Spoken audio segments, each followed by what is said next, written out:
DXDC Radyoman Report. Upat ka mga minor de edad ang kalitrang na ilo dihang dungan nga namatay ang ilahang mga ginikanan sa trahedyang nahitabo sa Barangay Tigato, Buhangin District, Davao City.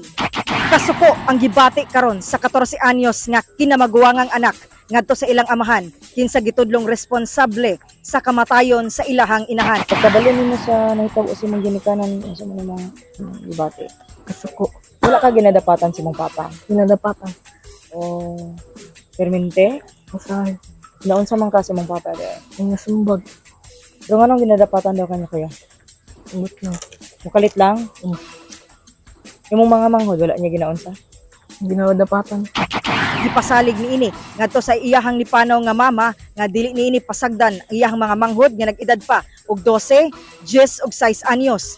Gipanganti usab sa apuhan nga sagupon ang iyahang upat ka mga apo ug ubanon kini ngadto sa ilang Pinoy-anan sa Los Amigos.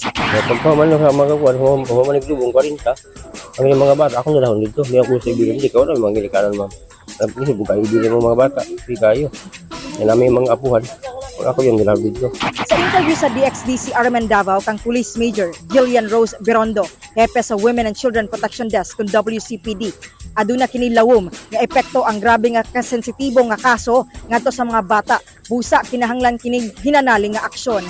Matod ni Berondo, nakatutok sila sa kapadulngan sa mga bata ug sa psychological ug spiritual intervention.